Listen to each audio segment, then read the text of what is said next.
He walked into the courtroom wearing a plain suit, calm but firm. To the police officers sitting in the back, he looked like just another black defendant.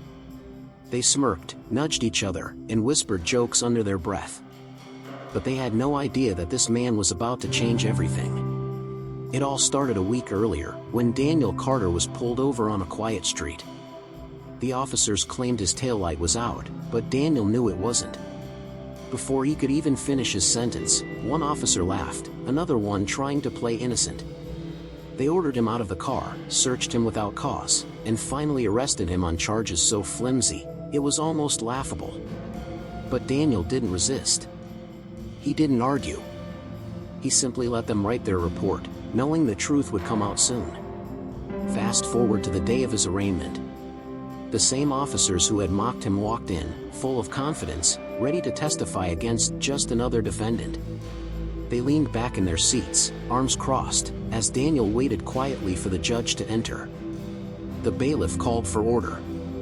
But before the hearing could begin, the presiding judge stood up and made an unusual announcement.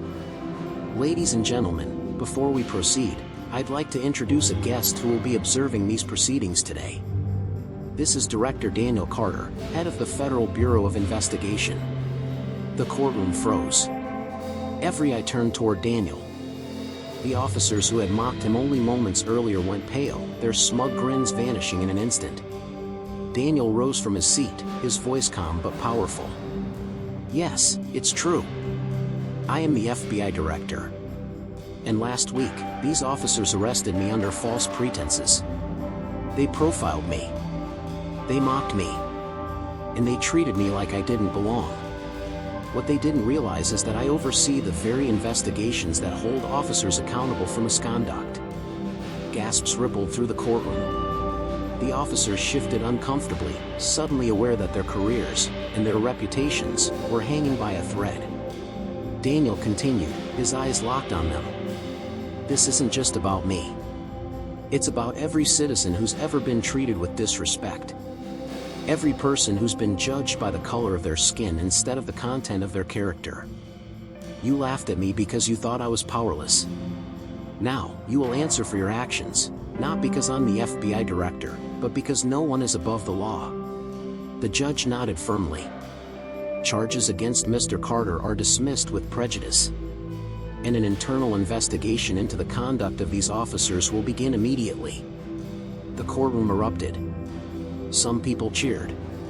Others whispered in shock. But the officers? They sat in stunned silence, realizing the weight of what they had done. As Daniel walked out, he didn't smile, didn't gloat. He simply looked back and said, "Let this be a reminder, respect should never depend on rank or title. It should be the foundation of justice." And with that, the man they once mocked walked out, not as a defendant, but as the director of the FBI.